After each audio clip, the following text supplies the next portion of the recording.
പ്രിയപ്പെട്ടവരെ, നമ്മൾ ഹൈന്ദവ വിശ്വാസികളെ സംബന്ധിച്ചിടത്തോളം നമ്മൾ വീട്ടിൽ നിലവിളക്ക് തെളിയിച്ച് വെച്ച് പ്രാർത്ഥിക്കും, അല്ലാതെ പ്രാർത്ഥിക്കും, ക്ഷേത്രത്തിൽ പോയി പ്രാർത്ഥിക്കും. അങ്ങനെ ഈശ്വരനുമായിട്ട് അടുത്ത് നിൽക്കാനുള്ള എല്ലാ കാര്യങ്ങളും ചെയ്യുന്നവരാണ്. അപ്പോൾ പ്രാർത്ഥിക്കുമ്പോൾ ചില അനുഭവങ്ങൾ ഭക്തർക്ക് ഉണ്ടായി വരാറുണ്ട്. ആ അനുഭവങ്ങൾ ഈശ്വരനുമായിട്ടുള്ള ചില സൂചകങ്ങളാണ് സമ്മാനിക്കുക. ഇവിടെ ഇപ്പോൾ ഞാനിന്ന് പറയുന്നത്, പ്രാർത്ഥിക്കുമ്പോൾ ഈ 5 തരം അനുഭവങ്ങൾ നമുക്ക് ഉണ്ടാവുകയാണെങ്കിൽ നമുക്ക് ധനപരവുമായിട്ടുള്ള ചില മേന്മകളെയാണ് കാണിക്കുന്നത്. അതായത് നമുക്ക് ഈ പ്രകൃതി ധനപരമായിട്ടുള്ള കുറച്ച് മികവുകൾ സമ്മാനിക്കാൻ തുടങ്ങുകയാണ്. നമ്മൾ നമ്മുടെ അധ്വാനത്തിലൂടെ, നമ്മുടെ ബുദ്ധിശക്തിയിലൂടെ അത് നേടിയെടുക്കണം എന്നാണ് സൂചന. ചുമ്മാ ഇരുന്ന പടം വരില്ല. പക്ഷേ നമ്മൾ പ്രാർത്ഥിക്കുമ്പോൾ ഈ ലക്ഷണങ്ങൾ കൈവരികയാണെങ്കിൽ ഉറപ്പായിട്ടും നമ്മുടെ മുന്നിൽ ഭാഗ്യം വന്നുകൂടും, ധനപരമായിട്ടുള്ള ഉണർവുകളെല്ലാം ഉണ്ടായി വരും എന്നുള്ളതിൽ സംശയമൊന്നും വേണ്ട. അപ്പോൾ നിങ്ങൾ പ്രാർത്ഥിക്കുമ്പോൾ ഇനിയെങ്കിലും ശ്രദ്ധിക്കുക, ഈ ലക്ഷണങ്ങൾ ഉണ്ടെങ്കിൽ തീർച്ചയായിട്ടും നിങ്ങളുടെ അധ്വാനത്തിൻ്റെ മികവ് കൂട്ടുക, നിങ്ങളുടെ നിരാശയെല്ലാം മാറ്റിവെച്ച് നന്നായിട്ട് ഈശ്വരനിൽ പ്രാർത്ഥിക്കുക. നിങ്ങൾക്ക് സാമ്പത്തികമായിട്ട് ഉയർച്ച വരാനുള്ള പ്രധാന ലക്ഷണങ്ങളാകും ഇവ. നമസ്കാരം, ഞാൻ RJ അയ്യർ, ഹരിചന്ദന മഠം.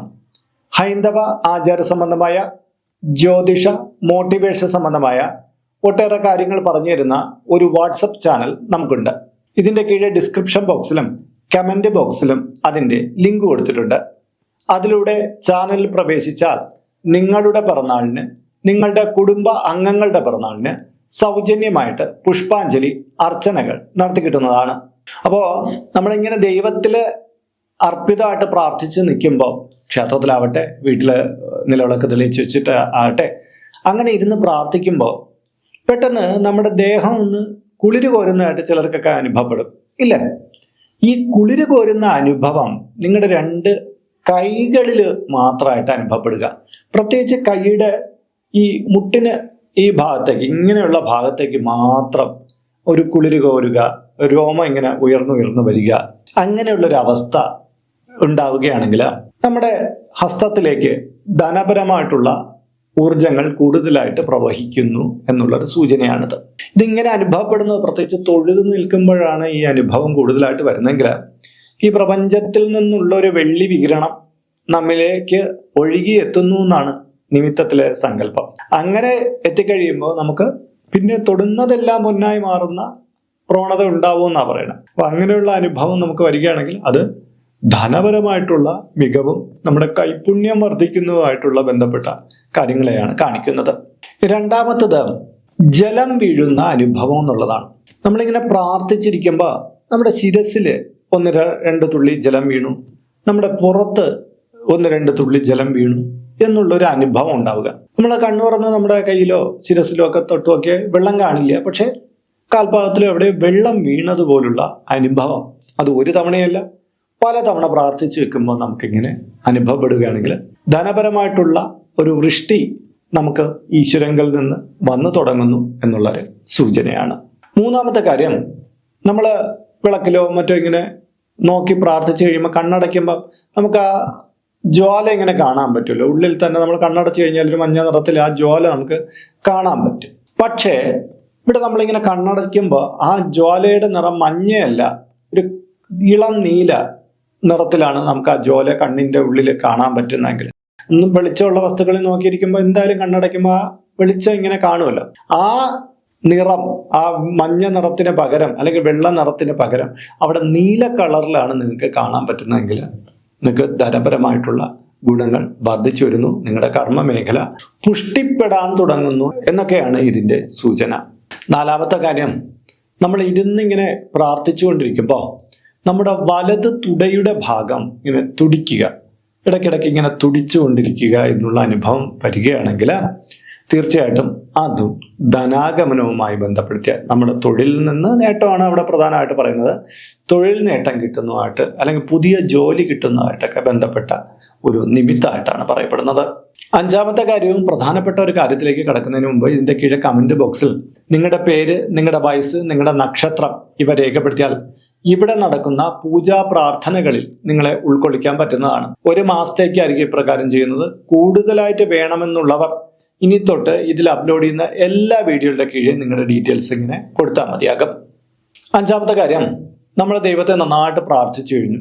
അങ്ങനെ മതി മറന്ന് എന്നൊക്കെ പ്രാർത്ഥിക്കില്ലേ, നമ്മളങ്ങനെ ലയിച്ച് പ്രാർത്ഥിച്ചു.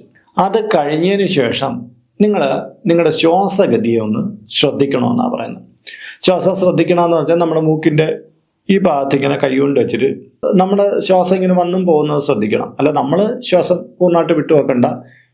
അപ്പോഴേ നമ്മളിങ്ങനെ വെച്ച് നോക്കുമ്പോൾ ഏതൊരു മൂക്കിൽ നിന്നാണ് കൂടുതലായിട്ട് ശ്വാസം വരുന്നതെന്ന് നമുക്കറിയാൻ പറ്റും. നമ്മളിങ്ങനെ ശക്തിയായിട്ട് വിട്ട് കഴിഞ്ഞാൽ 2 മൂക്കിൽ നിന്നും വരും. നമ്മൾ സ്വാഭാവികമായിട്ട് നമ്മൾ ശ്വാസം എടുത്തുകൊണ്ടിരിക്കുന്നത് ഏത് മൂക്കിലൂടെയാണ് കൂടുതൽ ശ്വാസം പോകുന്നതെന്ന് നമുക്ക് മനസ്സിലാക്കാം. അത് ഈ പിംഗള നാഡിയുടെ ചലനം അനുസരിച്ചാണ്, അതിൻ്റെ മാറ്റം അനുസരിച്ച് ശ്വാസത്തിലെ ഗതി കൂടുതലായിട്ട് അപ്പുറം ഇപ്പുറം മൂക്കിൽ മാറി വരാറുണ്ട്. ഇവിടെ ഇപ്പോൾ നമ്മുടെ ഇടത് മൂക്കിലൂടെ, ഈ ഭാഗത്തെ മൂക്കിലൂടെ ശ്വാസം കൂടുതലായിട്ട് പോകുന്നുവെങ്കിൽ, നിങ്ങൾ പ്രാർത്ഥിക്കുന്നതിന് മുമ്പ് ചിലപ്പോൾ വലത് മൂക്കിലായിരിക്കാം, അല്ലെങ്കിൽ ഇടത് മൂക്കിലായിരിക്കാം. എങ്കിലും പ്രാർത്ഥിച്ച് കഴിഞ്ഞതിന് ശേഷം ഏതാണ്ട് ഒരു അരമണിക്കൂറിനടുപ്പിച്ച് വരെ പ്രാർത്ഥിച്ച് കഴിഞ്ഞതിന് ശേഷം നോക്കുന്നതാണ് നല്ലത്. അല്ല, ഒരാൾ ചെക്ക് ചെയ്യാൻ വേണ്ടിയിട്ട് എപ്പോഴും ശ്വാസം നോക്കി ഇപ്പോൾ ഇരുന്ന് ചെക്ക് ചെയ്തിട്ട് കാര്യമില്ല. ഇത് നിങ്ങൾ നന്നായിട്ട് പ്രാർത്ഥിച്ച് കഴിഞ്ഞതിന് ശേഷം നിങ്ങളുടെ ഏത് മൂക്കിലൂടെയാണ് ശ്വാസം കൂടുതലായിട്ട് പോകുന്നതെന്ന് മനസ്സിലായി. അത് ഇടത് മൂക്കിലൂടെ പോവുകയാണെങ്കിൽ നിങ്ങളെ സംബന്ധിച്ചിടത്തോളം നല്ലൊരു ഗുണപരമായിട്ടുള്ളൊരു അവസ്ഥ വരാൻ പോവുകയാണ്. ധനപരമായിട്ടുള്ള നേട്ടം, തൊഴിൽപരമായിട്ടുള്ള നേട്ടം, നിങ്ങൾ കുറേ കാലമായിട്ട് ആഗ്രഹിച്ചിരുന്ന ചില കാര്യങ്ങൾ സ്വായത്തമാക്കാൻ പോകുന്നു. അങ്ങനെയുള്ള അനുഭവങ്ങൾ ഇതിലൂടെ വന്നുകൂടും എന്നാണ് പറയപ്പെടുന്നത്. അപ്പോൾ നിമിത്തപരമായിട്ട് ഈശ്വര പ്രാർത്ഥനയിലൂടെ നമുക്ക് വരുന്ന ചില സൂചനകളെയാണ് ഇന്നത്തെ വീഡിയോയിലൂടെ പറഞ്ഞത്. ഇത് നിങ്ങൾക്ക് എവർക്കും പ്രയോജനപ്പെടുന്ന ഒന്നായിരിക്കുമെന്ന് ഞാൻ കരുതുന്നു. ഇതുമായി ബന്ധപ്പെട്ട നിങ്ങളുടെ അഭിപ്രായങ്ങൾ, നിർദ്ദേശങ്ങൾ ഇതിൻ്റെ കീഴെ കമൻറ്റ് ബോക്സിൽ രേഖപ്പെടുത്താം. ഇതിൽ കാണുന്നത് എൻ്റെ വാട്സപ്പ് നമ്പറാണ്. ജ്യോതിഷ സംബന്ധമായതും പൂജാ സംബന്ധമായതുമായ അപ്പോയിൻമെൻറ്റിന് വേണ്ടിയിട്ടാണ് ഇത് നൽകിയിരിക്കുന്നത്. നേരിട്ട് വിളിച്ചു കഴിഞ്ഞാൽ കിട്ടുകയില്ല. നിങ്ങളുടെ പേര്, നിങ്ങളുടെ സ്ഥലം ഇവ രേഖപ്പെടുത്തി വാട്സപ്പിലൂടെ മെസ്സേജ് ചെയ്യുക. അപ്പോൾ അഡ്മിൻ ഒരു മാർഗനിർദ്ദേശം അയച്ചു നൽകുന്നതാണ്.